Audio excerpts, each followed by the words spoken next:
Hello and welcome to the Foundation Worldview webinar. For those of you I haven't met before, my name is Elizabeth Urbanowicz and I run this ministry, and we're a ministry designed to equip Christian adults with resources that they can use with the children that God has placed in their care to get those kids thinking critically and understand the truth of the Christian worldview. Now, we'll give everybody a minute to come in and join us, but as we're waiting for everybody to come on in the chat, if you would like to tell us the number of children you have or the number of children that you're working with that God has placed in their care, and then the ages, it's always just fun to see the variety of people that God brings along to these webinars.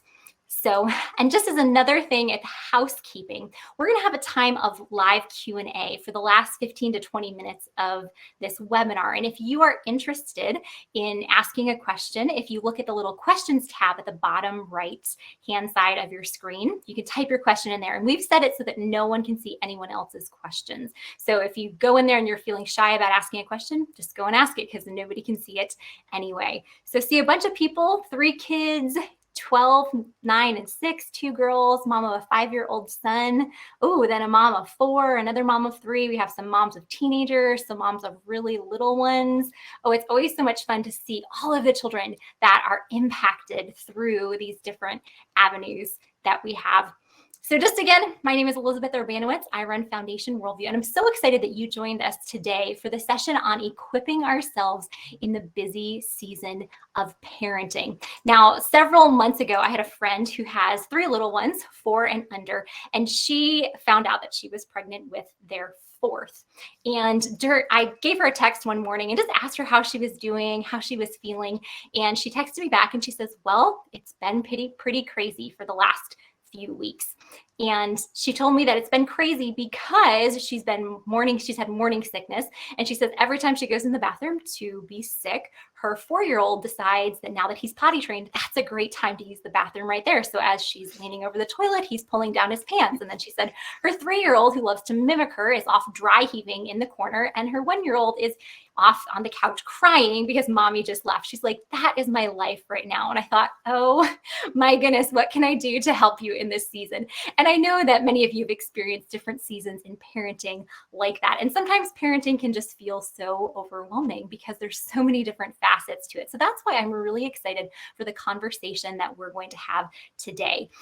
Today I have on with me Sarah Stonestreet, and she is the wife of John Stonestreet. She is the mom of 4. She's also the co-host of the Strong Women podcast, and she is the director of the Colson Fellows program in Colorado. And so I'm so excited to have Sarah on with me today. So Sarah, thank you so much for making time to join me today.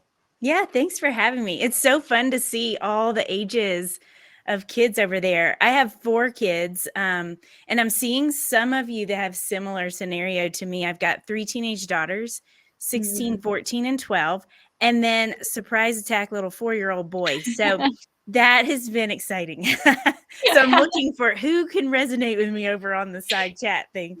Yes, I bet there's a bunch of people that can. Well, I think that's a great introduction. Why don't you just tell us just a little bit more about you and about your family and something about your parenting journey? Would love to hear more about that, Sarah. Okay, sure.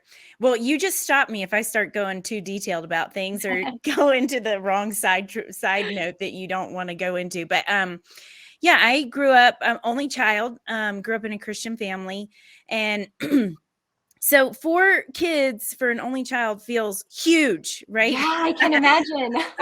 I'm just like, whoa. I mean, when I had Abigail's my oldest, she is now almost 17. And I was just kind of like, what am I doing? And I did not have a clue. But fortunately, God surrounded me with all kinds of amazing mom friends and families that were in the next season that I just observed and became friends with, and didn't necessarily tell them this, but they were all my mentors. I'm just like, feed me, tell me what to do.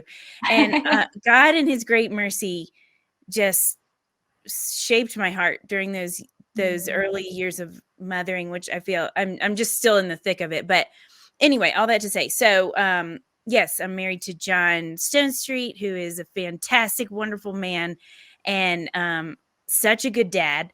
And when you first get married, you think they're amazing, but you're kind of like, I mean, it's unknown what they're going to be like as a parent, right? Wow. I'm sure he was kind of a little worried about me being an only child, but it's been such a fun journey to learn together how to shepherd these little souls that God has placed in our Yeah. care, and it's intimidating and exciting all at the same time, and I'm so grateful that I get to do it with him. Such a blessing. Well, I Yeah. love what you said there in the beginning, just talking about how God was really forming and shaping your heart in the early seasons of parenting. And you mentioned how he had placed people in your path who were ahead of you on the journey. And so could you just explain just a little bit more to us, how did those people come your way? Like, did you have to seek them out? Were they just there? What did that look like in your own journey? Yeah. Okay. I love talking about this because I love to talk about mentoring, because I love that that's the way God works in our lives, that he chooses to use us to point each other towards him and to gently prune and shape our hearts. And so I think what I learned early on is that mentoring is more of a posture. It's a posture of having eyes to see the lessons to be learned, right? It's a posture of always being ready to learn from who God places in your life, but it's also a posture of being willing to invest in those around you, because you're older than someone. You've got wisdom that maybe someone else doesn't have, that the Lord has blessed you with, that it just happens that you are having a conversation with someone that needs to hear that. And so it's just always being ready to tell what God is teaching you, and always being ready to hear. And so those people in my life, I would say one in particular I did seek out, and John was being mentored by her husband. Her husband's name is Dave Masoner, and her name is Barbara. And I always tease her that she has the gift of confrontation, because you might have had a person like this in your life where they tell you, like, actually that's prideful, and you're like, yes, thank you for telling me I'm a sinner and I love you. You just Yeah. leave feeling like, I'm so grateful that you pointed out that sin in my life, because now I didn't see it before, So I tease her about that. She's like, well, I wish you would say that I have the gift of helps. And I'm like, no, it's the gift of confrontation. Anyway, but a lot of the relationships were just me observing the people that God had graciously placed in my life. Like, here's a funny one. So I was pregnant with Abigail, my first 9 months. Basically 9 months pregnant. I don't know where I was. I was close to the end. And John was traveling. And all of a sudden I had the freak out moment. Like, it was 9:00 at night. And I was like, oh my gosh, how am I going to, like, I can't do this. I don't know what I'm doing. And either I went all these extremes. Either I'm going to be a terrible wife because I'll be totally focused on my kids, or I'll be a terrible mom because I'm going to be like, I just want to travel with your dad, Oh. And so I was like, I'm going to be terrible at this. But then I was like, okay, back off the cliff and think, first of all, I know the truth is that children are a blessing, and that God designed marriage for a bigger purpose. Okay, those are the truths. But I needed someone in the next season to tangibly tell me that, yes, you can trust that those things are true. So I called this lady in my church, 9:00 at night.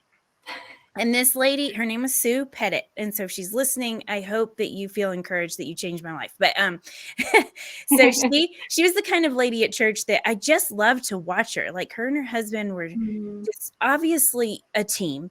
And she had 3 daughters that were all grown at the time I met her. The last one was in college, and they were just kind to each other. You could tell that they loved being together. And I felt like she's the one I want to hear from. But now Sue and I had only just had conversations like, hey, Sue, how was your week? Great. How about yours, Sarah? Great. Okay, see you next week. So here I call her at 9:00 at night, and I say, Sue, she says, how are you, Sarah? I say, I'm okay, but I've got a question for you. And I just jump in. I say, Sue, I know these truths. I know these 2 truths are true. That children are a blessing, and marriage was designed by God for a larger purpose. But I'm wondering, you're in a season different than me. You've lived through some more years than I have. Can you tell me, is this true? And she goes, absolutely. And she went on for 20 minutes, and she talked about her just her posture towards her family and all these things. And it was so meaningful for me. And I hung up and I said, thank you, Lord. Like that's, Mhm. you just spoke through Sue. So anyway, that's a long answer to your question. Yeah, But no, but that's so great. And it's so encouraging. And so I hope that everybody listening just really walks away with 2 things from that. You might have walked away with 5 things. And if you did, that's great. But 2 things that I see as really important from that. First thing is intentionality. And the second thing is humility. That a lot of times we wait for people to pursue us. And when people pursue a relationship with us, that's such a blessing and that's such a gift. And we should not take that for granted. But we shouldn't just expect, in busy seasons that somebody's going to, notice that it's crazy, that parenting is difficult, but just to have the intentionality to say, okay, who has God placed in my life ahead of me on this journey that I see doing that really well, so that we can then go to them. And then the humility aspect of that a lot of times, especially in this culture that's so focused on social media, where it's like everything has to look perfect. And, we have to have these Instagram ready photos and our houses are always clean and our kids are always smiling. It can be really humbling and scary to go to someone and be like, hey, I don't have this all together. I could really use your input. So I think if we can just really focus on the intentionality and then humility in that, and then also what you said, there's always someone who's younger than us or who's behind us on the journey. So how can we be intentional? Because a lot of times in churches, they're so focused on like, how can we be part of youth ministry or how can we be part of kids ministry? But how can we look, just for the person who's a few years younger than us or maybe a decade younger than us, and really just be intentional about coming alongside them and doing life together. So Sarah, I just so appreciate your wisdom in this, that you're adding to this. Now, for those of you watching, the way that this conversation actually got started, I'm just been so blessed by Sarah that I had actually posted something on Facebook. And Sarah, I didn't even know I was going to tell this story, but I'm just deciding. Here we go.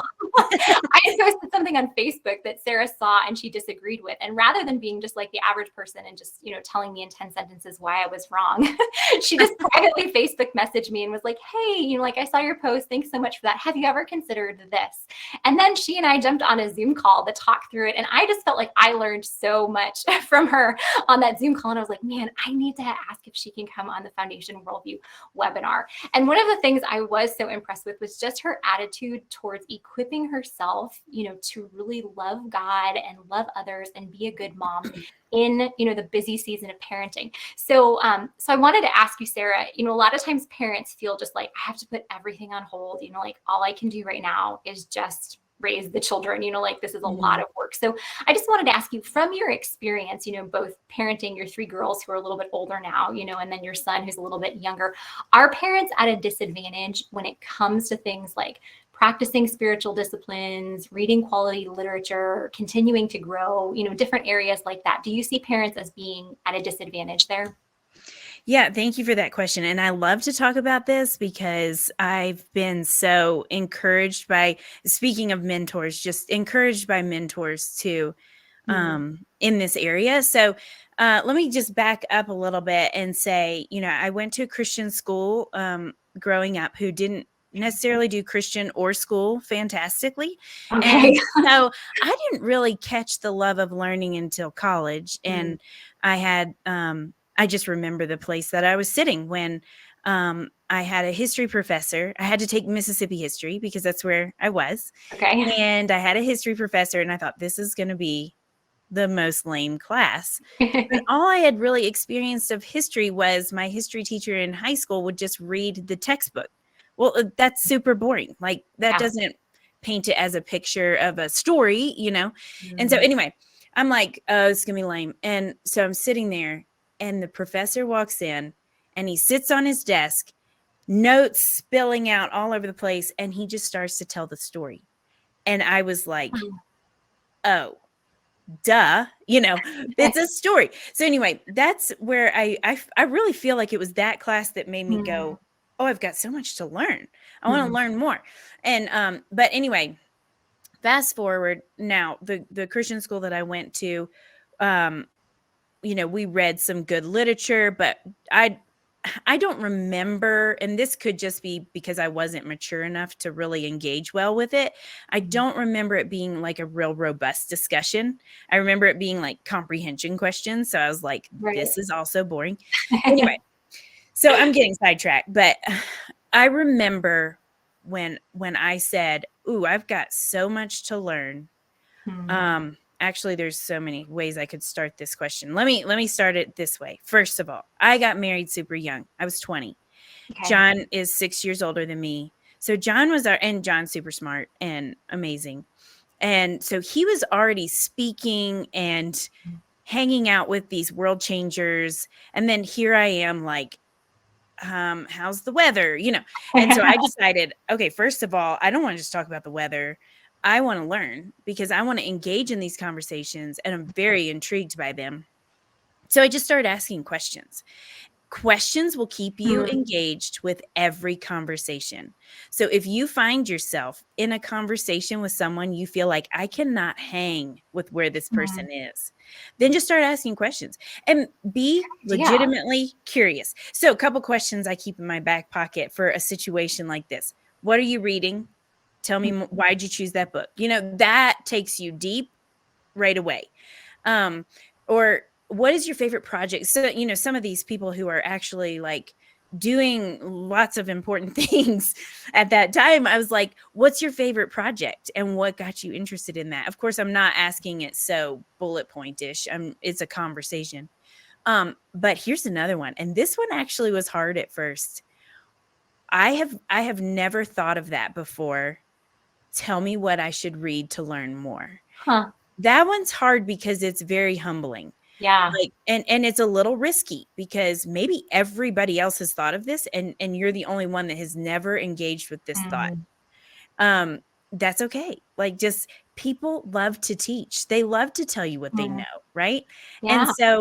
And you can say it in a way that's not ignorant. You can say, I want to learn more. Tell me what to read. Then go try to read it. Of course you can't keep up with everything, and so that really started the wheels turning. And then as far as literature, I remember where I was sitting when I was nursing my oldest, Abigail, in the big Chase lounge chair, and it was blue, kind of corduroy. It was pretty ugly. But anyway, so nursing Abigail, and I'm thinking, man, all I want to do is I want her to go take a nap so I can finish this John Grisham novel that I'm reading. And then I thought, wow, well, what should I be? It just kind of struck me as, not that John Grisham is bad, but to me that became an escape. And I thought, I want the fullness of life. I don't want to escape from it. And there are so many good books I haven't read.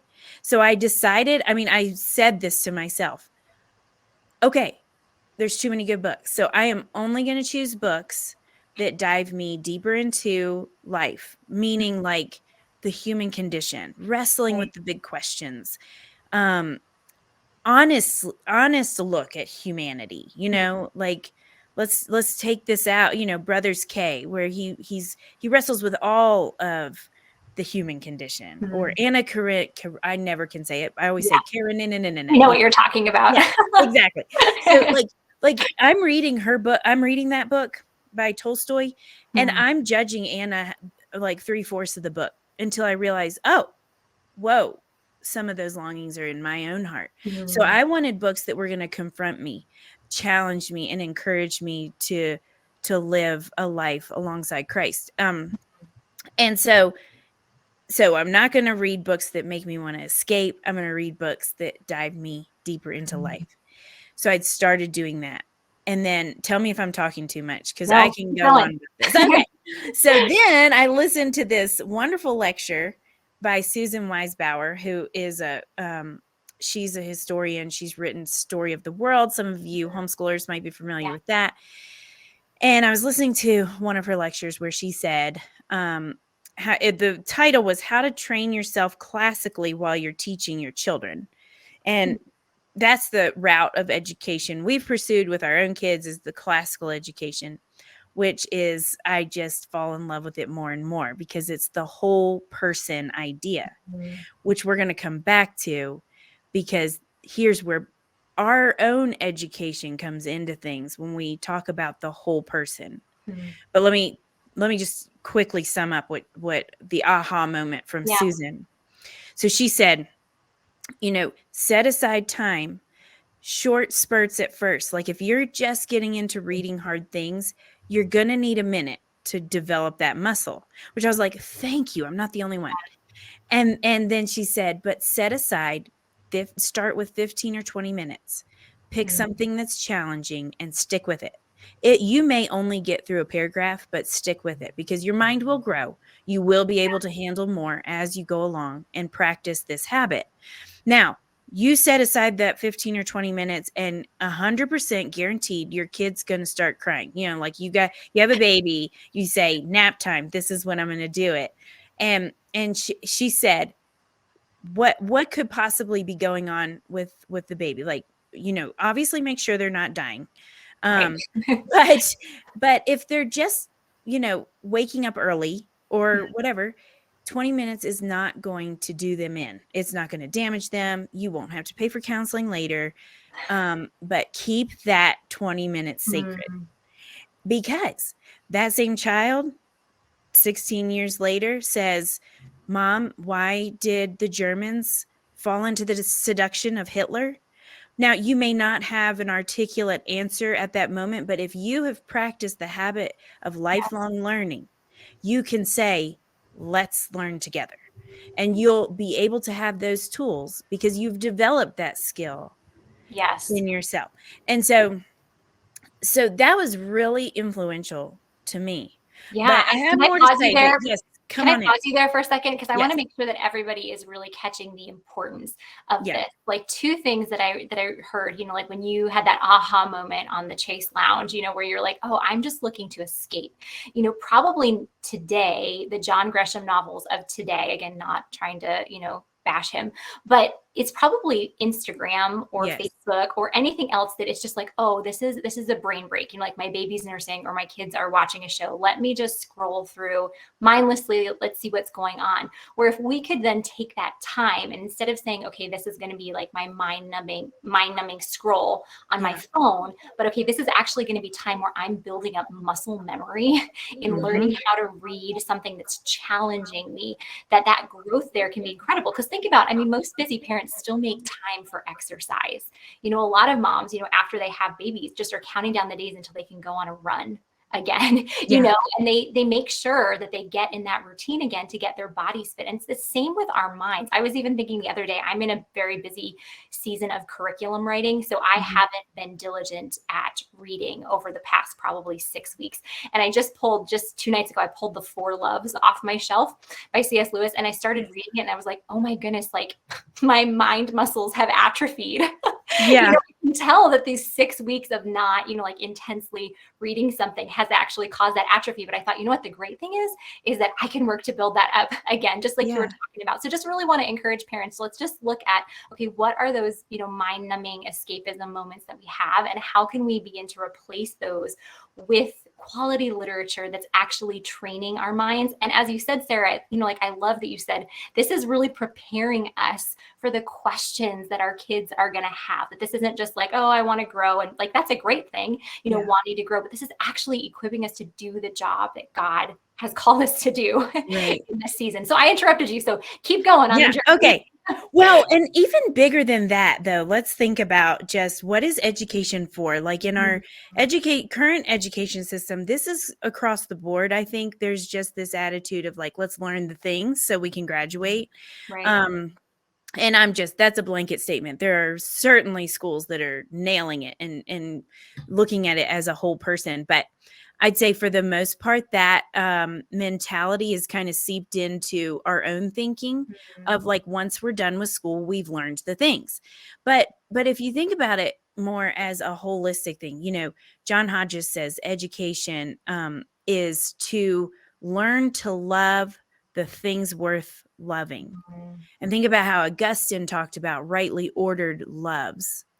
This is a lifelong thing, not just reading good books, but the curiosity and the wonder that of learning to love the things worth loving and having those loves rightly ordered. Because you know, Augustine has that whole quote that's like, you could love the first things last and the last things first. And, you know, it's all this like confusion, but basically what he's saying is we can love good things, but if we love them in the wrong order, not shaped by our love for God and how if we put our love for God, then we're able to lay our other loves in front of him and say, as Augustine would say, I can't order these, you order them.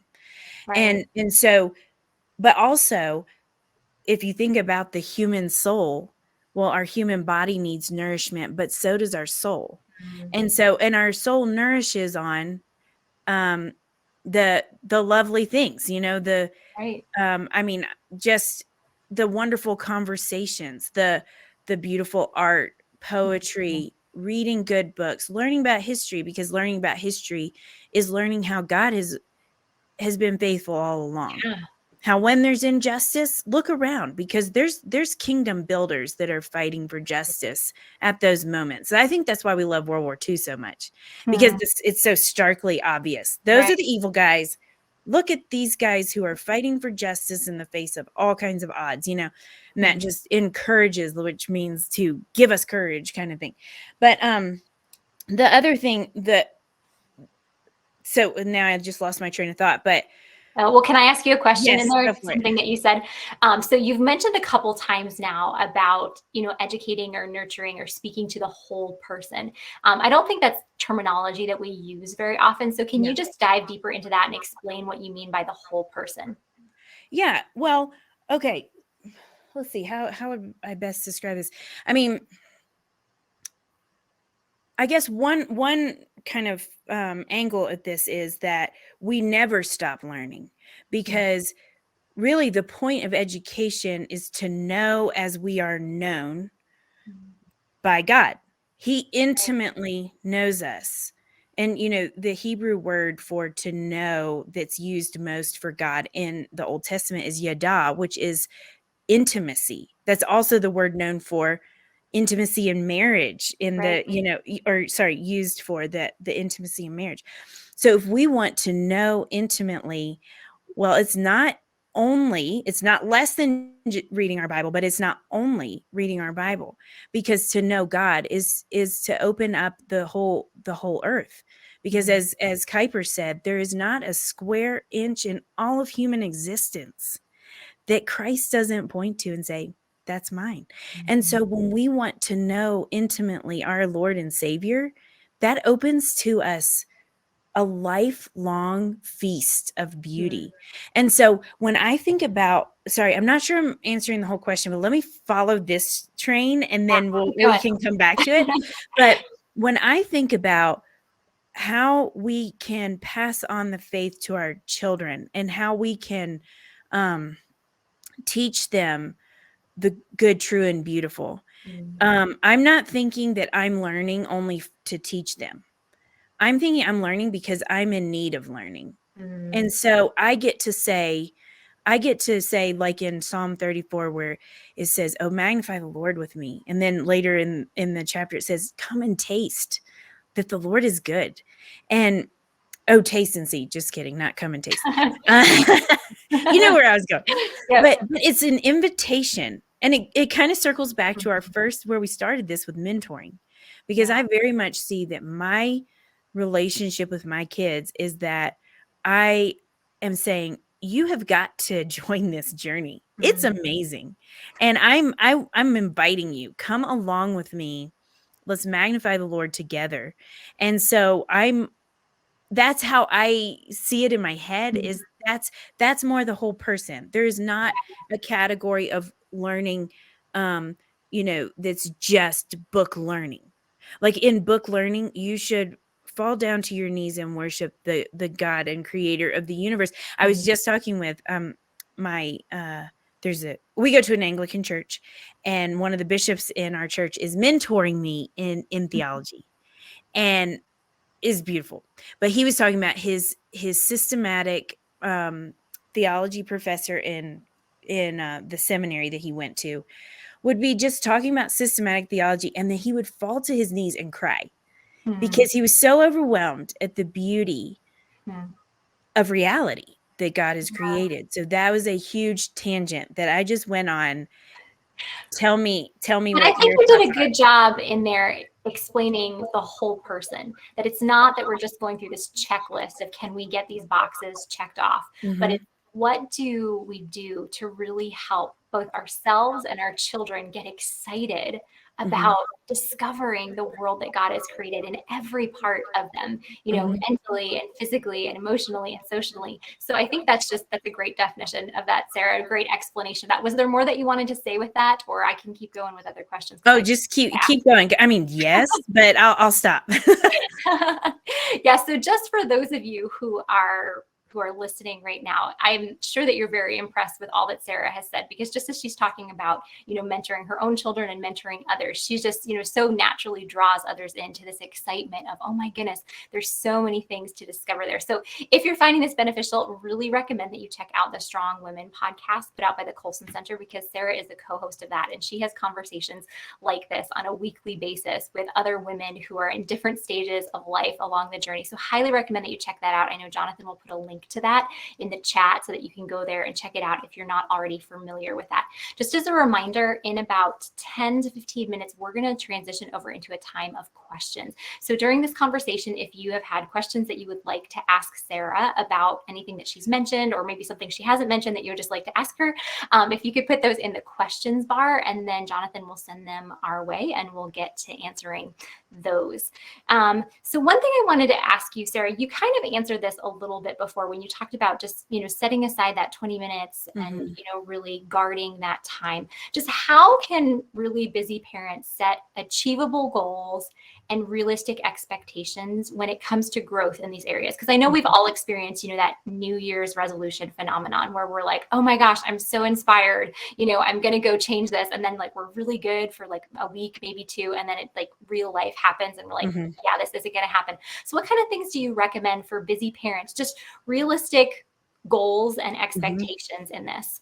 Yeah, I'm so glad that you asked me this, because I love to talk about habits. And, you know, James K.A. Smith wrote a book called You Are What You Love. And he talks a lot about that idea of rightly ordered loves. Right. But he says that rightly ordered loves start from the bottom up, meaning they start from our habits, and our habits train our desires. And then that becomes where we're aimed, you know, that our desires and affections and loves aim us towards something. And so to take inventory of where are my habits shaping my desires, because your habits are shaping your desires. If you're not intentional about your habits, then you're still being shaped. You know, there's no neutral ground here.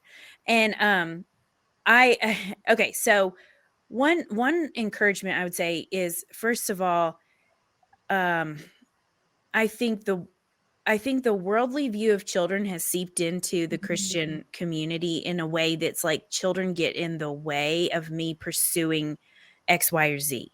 Right. And so I think that, I mean, for example, you are writing a curriculum. So you're finding a challenge. It's a challenging moment where it's not as easy to find time to learn about something or read a hard book or whatever.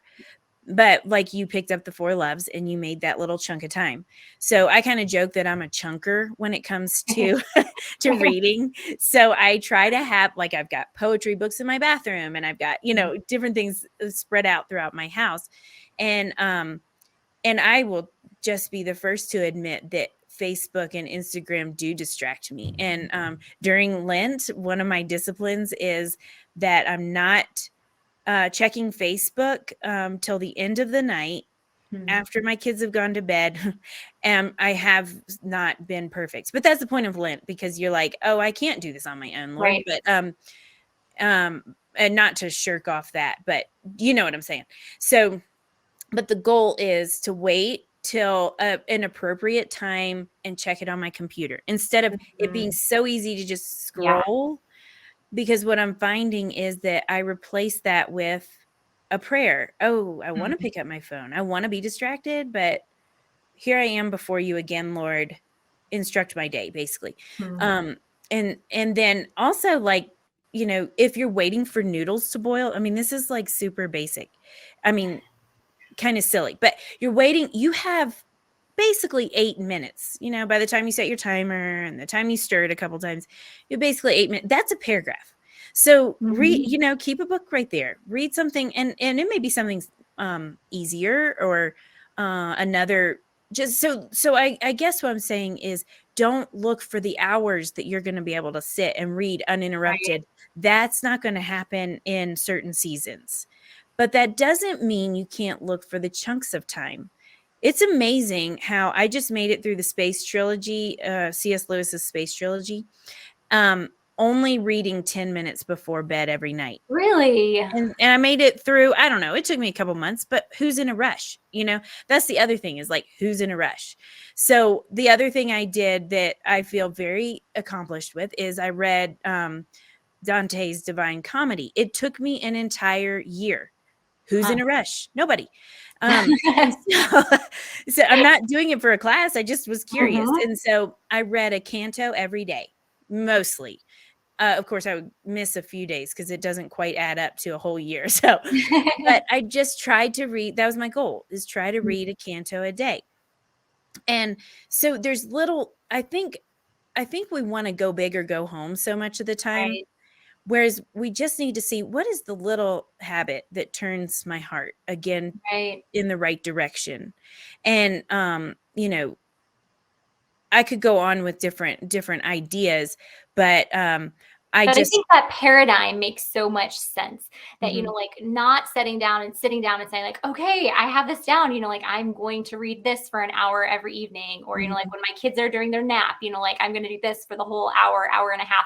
But to Yeah. find those little moments where, we find ourselves either, scrolling through Facebook or doing something else where we can just say, okay, you know what, this time, every time I'm tempted to do this, or every time I have a moment, like, whether I'm just like bringing out the trash, or Yeah. just these regular habits, to be Right. able to set those aside and say, like, okay, that's going to be my time to do this. I found this with myself.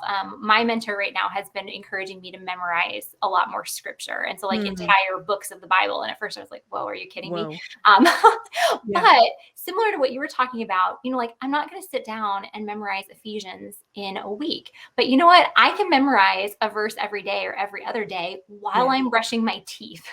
Yeah. So she's just given me tips and tricks. And it's like, well, every day I brush my teeth twice a day. So if I just Right. say I'm not talking to anybody, like, I'm not on the phone, I'm not on my phone, I'm not doing anything else, but while I'm brushing my teeth for those 2 minutes, I'm going to be memorizing scripture. All of a sudden, I found that I memorized a chapter in like a week and a half. And I was like, oh my goodness, like, that Right. was pretty simple just because I did it while brushing my teeth. So I love your, Yeah. I don't know, I just love your MO there, because I think it just makes it so doable and Right. so much harder to fall off the bandwagon. Yeah. There. And like you're saying, tying a new habit to something you're already doing Right. helps you remember that. And just start small. And Mhm. it's okay. I mean, start with and involve your kids in on it too.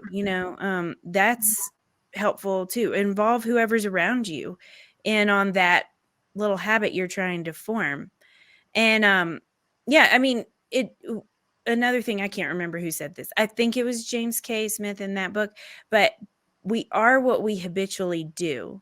Hmm. And our habits shape us so much that we have to be thoughtful about that, because the world has its own liturgy, is what he Mhm. calls it, its own way of ordering the rhythm of your day and your life.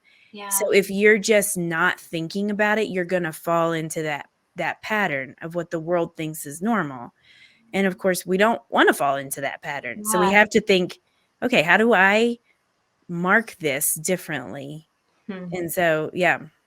Yeah, no, I think that's just so powerful to attach, like, to attach it to something and just look at the liturgies that we're creating in our own life. And I love how you said, involve our kids, because we Mhm. don't want to buy into that false narrative that Mhm. children are just distraction, that we're just biding our time, until they're old enough to Mhm. take care of themselves, and then we can get back to our lives. But if we can help them develop these habits too. I have a friend, who likes to, she likes to grow through reading. And so she's just decided that, every day for 10 minutes, they're going to have, Yeah. family reading time. And can her Yes. 2-year-old read a book?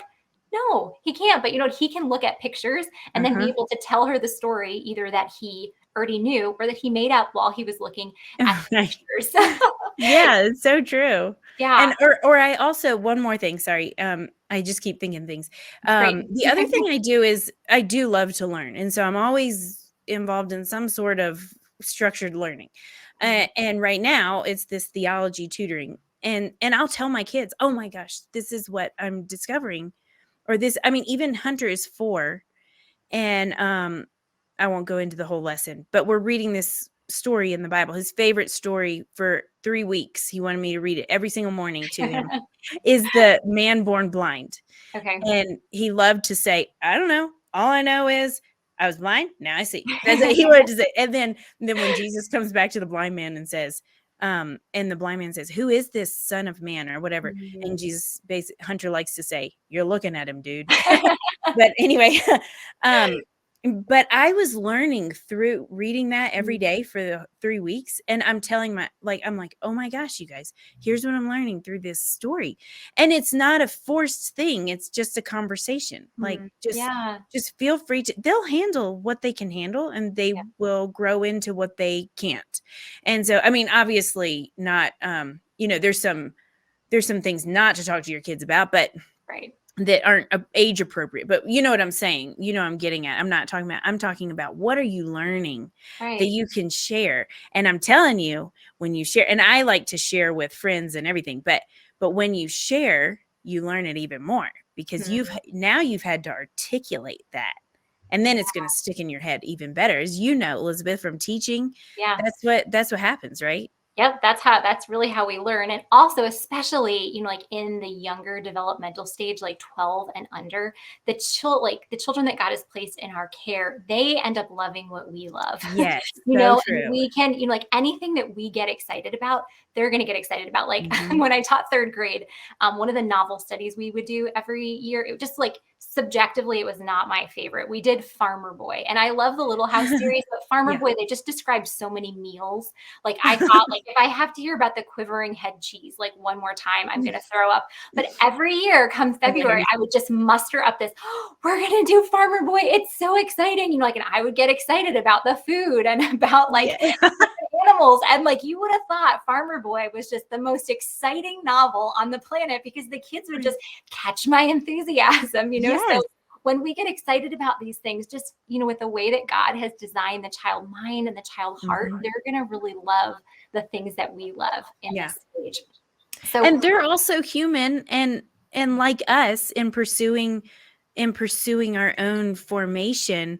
They need to do things in chunks too. Don't, as they're learning, like I decided one year we were going to learn the Messiah, not learn the Messiah. We were going to listen to the Messiah.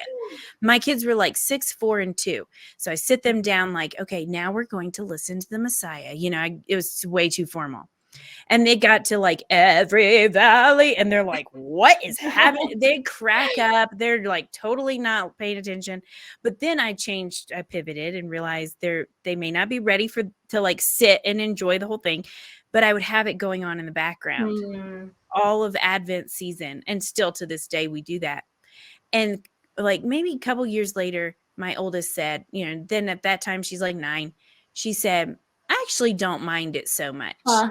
And I said, see, I told you you'd like it. And she goes, no, I didn't say I liked it.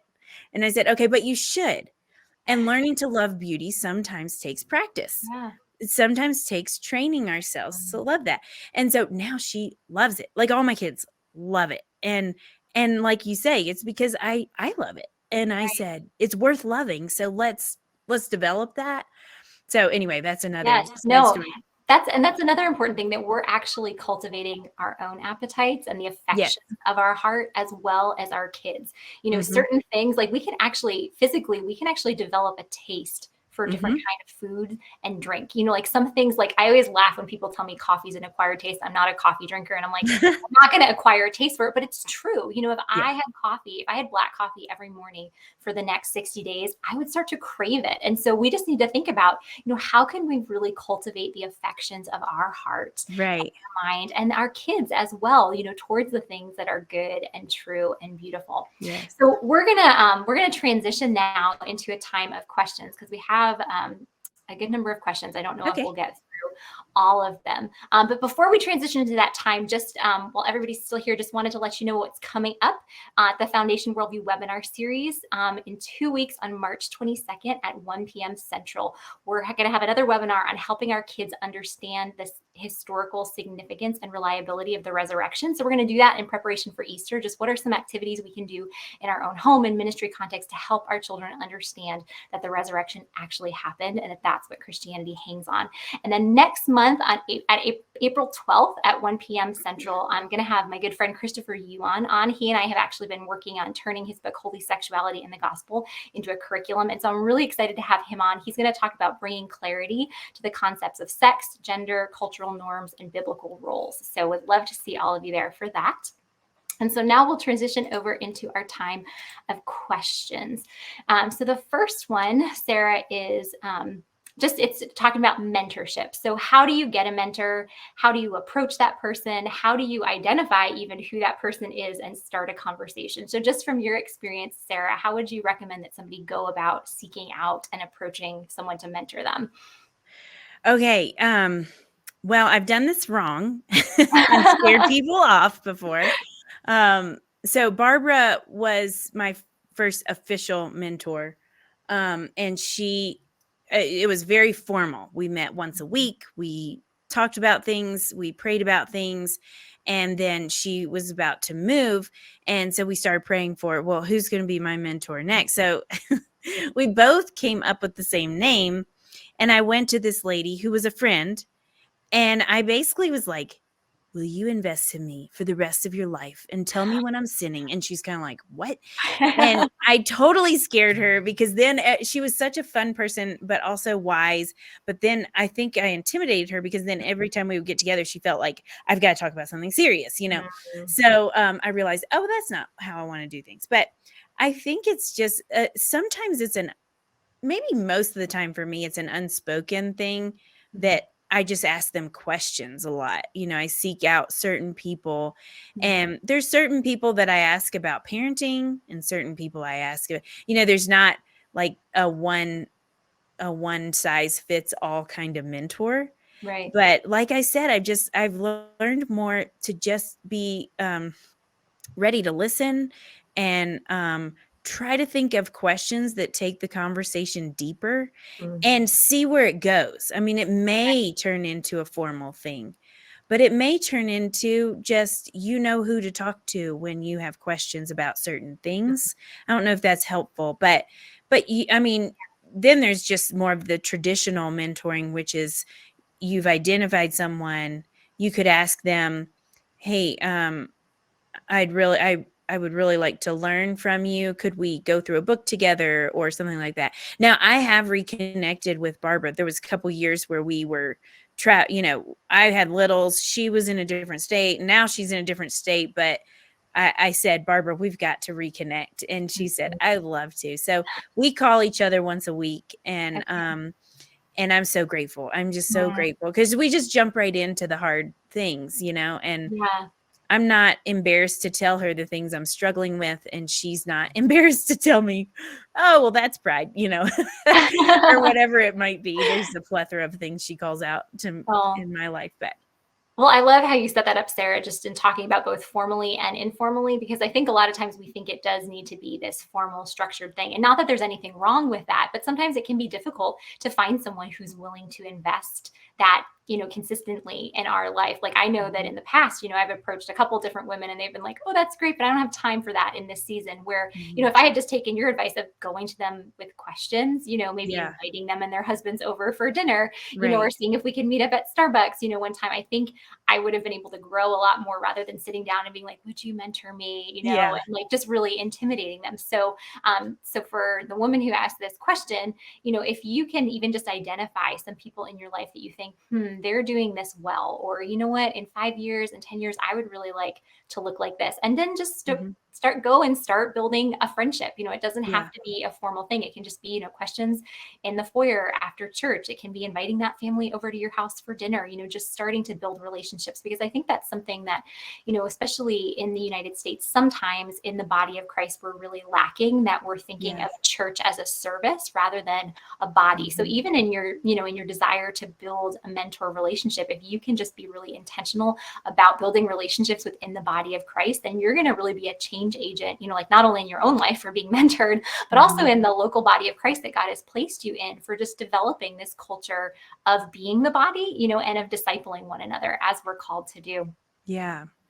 So, okay. So next question, this is a longer one. It says, we have kids who are older and then kids who are younger, and there isn't a lot of time to spend with just the littles or just the bigs. And while we try as we can, I'm wondering how you manage discussions, learning time, family worship, etc., when you're all together as a family, but with such a broad age range with your children. Okay.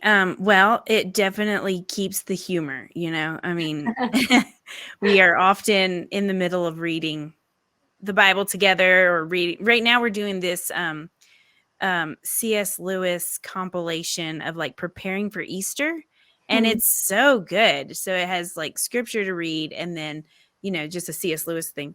So of course Hunter is like, he's not getting it, but that's okay. I mean, he'll get some things and not others, and that's kind of how I view it. Like, you're actually tagging along, you're coming up. We're not gonna like just read this Jesus Storybook Bible, even though that is fantastic. Right. But you're coming up, and we explain things to him when we can, but sometimes he just, it's a discipline for him to just have to sit still. And that's what we're working on now. I find the most challenging thing is when I'm having a serious conversation, like a mentoring sort of conversation with my kids, and Hunter is wanting my attention. So right. I've found now, like, I just realized that that's going on, and that makes me kind of bounce. And so right now, that's what I'm working on with him, is put your hand on my leg so that I know you need me, but you need to wait and not interrupt. Because I taught my other kids that, and that's important for my older ones to see. This conversation is important, So I don't know if that helps, but that's kind of. And I think, like what you were just talking about with, training him to come up and put his hand on your leg. A lot of times what we forget is when we want a certain outcome that's going to be a good outcome, how long it actually takes to train someone to do that. Because a lot of times we think, okay, we'll just come together, have family worship time or family devotions, and we have certain expectations, where if we expect, a 3-year-old to sit still for 7 minutes, or 10 minutes during that time, we need to practice. Like, just like we can't expect, to dive into, like really deep, heavy literature for an hour when we haven't been doing that regularly, and we need to build that muscle memory. It's the same with toddlers and young kids. We need to build that muscle memory. So, at a time when you don't have your bigs with you, and you're not trying to do something together as a family, just play a game together, like where you see how long, like your littles can stay still and say, okay, we're going to time ourselves. At first, it's probably going to be like 3 seconds, right. And then they're going to move. But practice and say, oh, I want us to see if we can get to 30 seconds. Do you think we can do that? Let's see. And just build it up. And every day, add another 30 seconds to it, and just build up that muscle memory, so that then when you're trying to do stuff together, you can at least train your littles just to be involved, even if it just means sitting on the couch for 7 minutes with your bigs. But don't forget about that training time, because sometimes we go in with expectations that are realistic if we train them well, but are unrealistic if we just dive in head first. Similar to us, like if we expected ourselves to sit down and read Shakespeare every night for an hour, that's a ridiculous goal. But if we start with 5 minutes this week, and then like 7 minutes next week, we can build up to it. Yeah, so true. Okay, so let's see. I'm struggling with fear and anxiety about the way the world is changing, and worry I'm not doing enough to prepare my kids. I feel such an urgency to train and teach them and do what I can every day. Any advice on tips that you've taken to intentionally train your children towards convictions and beliefs? Yeah, we are very involved in our church. That's one thing. And then we are very open to conversation. So if they have a question, we answer it. Obviously age appropriate times, but when Obergefell decision came out, our kids were 5, 7. I might have this wrong, but they were little enough to be like, do you really want to talk about this? Yeah. And we sat them down and told them the whole thing. Like, this is, in an appropriate way, and it's fine. I love the way John talks. Like, he's so good at getting through the smoke screen and just say, this is the heart of the issue that's going on, which I should say, a side note, we also listen to Breakpoint every day, which is put out by the Colson Center, and it's my husband's thing. And that's what I was just thinking of. If you don't listen to Breakpoint every day, I would highly recommend it, because as you're training yourselves to think well, that's just, like, it's a little snippet that you can listen to every day, and then a longer one once a week, to really train yourself to look at a cultural issue and say, okay, what is not just, like the fluff at the top that I'm really scared about, but what is the deep worldview issue beneath. So sorry, Sarah, keep going. No, that's really good. And thanks for that little plug. He'll appreciate that. But I do listen to that, because I feel like Elizabeth's saying, it prepares me to be able to articulate thoughts that, like, well, how should we be viewing this certain thing? And the other thing that John talks a lot about, so I'm going to quote him, is that we are not a people of despair. And actually, maybe it was Chuck Colson that said this, that despair is a sin, because we know the outcome. We are assured. We have hope. Not like, I hope this is going to happen, but a hope in something that has happened. Right. And so to remember that Christ is King, he is Lord.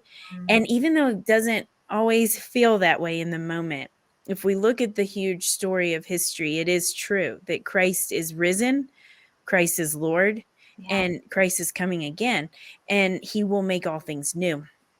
And so I was listening to N.T. Wright talk about this question. I love the Ask N.T. Wright Anything podcast. So that's how they say it. And I'm like, I want to ask him something. But he was talking about, why doesn't it feel like Christ is King? And he said, the powers of Christ's kingdom look different than the powers on earth. And I hope I can articulate this the way he did, because I was like, woo, I love that. Because Christ has allowed us to participate in the bringing the kingdom, in the heaven touching earth, because he reigns in our lives, in our hearts, and in our churches. He reigns. And so when the believer engages with the world, it's Christ's kingdom advancing. And so you think about, like, I'm trying to think of a time period in history. I'll just, like, the plagues in ancient Rome.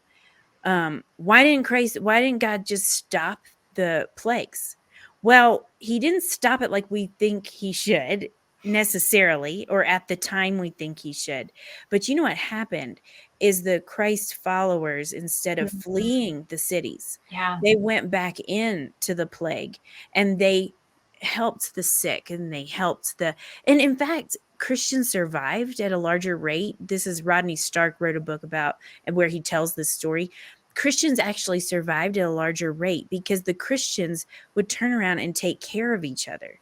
And so some of the side effects of the plague could be managed and healing could happen. But the ancient Romans would just push you have the plague, push you out into the street and flee. I don't want that.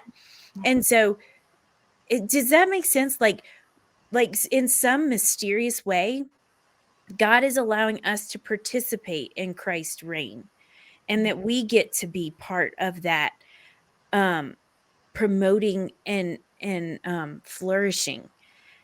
And so that excites me, because it does feel like the darkness is growing, but how can we speak to it? And I think one thing that keeps me from despairing as well is, with all of that knowledge, with that framework that Christ is King, he is reigning, is that, and that we participate. So the Colson Center also has these 4 questions to ask ourselves, because we're responsible for a sphere of influence, and it is not a mistake that we were born in this time and in this place. And that's hard to grasp, because it feels like a mistake, right? Especially when we think about our kids. I don't want my kids growing up in this time and place. But Acts says, in Acts 17, Paul is talking to the Athenians, and he says, God knows your time, and I'm going to paraphrase this worse than We what he gotcha. said. But he knows the time and place and the boundary of your dwelling place. Think about that. Like, this is no accident that we are in this time and place. It's no accident that our kids are in this time and place. And so anyway, the 4 questions, yes. And the 4 questions to ask when you're thinking, how am I responsible for what God's given me? Are, what is good? Like, look in your sphere of influence. Don't jump over your sphere of influence. That's our tendency as moms, I think, because we're like, nobody sees what I'm doing. I want to do something seen, right? So start with what you're responsible for and what's right around it, because and lay it before the Lord and ask these questions of yourself. What is good that I can promote? What's missing that I might add? What's broken that I can work to mend? And what's evil that must be stopped? So those are 4 amazing questions that you can ask yourself on the smallest sort of scale. You know, what is good in my home that I can promote? What's good in my church that I can promote? What's good in my son's heart that I can promote? Or what's missing that can be added? That it can be small, it can be big, like, but it's going to start small. I can almost guarantee it. But if you're faithful in those small steps, it can grow, it can change, it can involve other people, which gives you community. Like, do you see where I'm going with this? Like, anyway, that's how I would answer that. But I resonate with you, whoever asked that question, that it does, like, how do we keep our kids understand? I mean, identity is so attacked right now. That is the thing I pray for the most about my kids, is that they will understand their identity is rooted so deeply in who God is. That you cannot divorce this. It is, they have to know him in order to know who they are. Right. Well, I think those questions are really powerful, because then they can be applied to any and every situation. So can we say, so the first one is, what is good that I can promote? Is that the first one? Yeah. What is good that I can promote? What's missing that I can add? What's broken that I can work to mend? This could be relationships. You know, like, don't put this in a box. Lay it all before the Lord. What are you responsible for? And ask these questions in prayer. And then the last one, what's evil that must be stopped? And you can't answer all the questions. But here's what happens, is that God lays those things on your heart that you can't get out. You know, my mom is real involved in anti-human trafficking stuff, and she cannot look away. You know, she just is like, she can't not do the thing that God's placed in front of her. So anyway. Yeah. Well, thank you so much, Sarah, just for your investment here today. I know that I learned a whole ton, and I'm really inspired to just look at my own life and say, okay, what time can I redeem, you know, with habits that are really going to cultivate the affections of my heart and the thoughts of my mind. So thank you so much for investing this time in us today. Just again, as a reminder to everyone, Sarah is the co-host of the Strong Women podcast. So please go and check that out. And then if you're interested, you know, just in knowing, okay, what are some books that I can start with, you know, just to start to formulate these habits of my heart and mind. We have a book club here at Foundation Worldview, where once a month we send out titles for you and for your children of different ages, and also just some really good discussion starters to really dive deep in thinking about what is true and good and beautiful. So thank you all for joining. And Sarah, thank you so much for coming on today. Thank you. It's been so fun being with you. I feel like we could just keep talking, huh? I know. And thanks to everybody for listening. I appreciate your patience. Oh, well, thank you. And everyone, I hope to see you soon for our next webinar on the historical reliability of the resurrection. We'll see you then.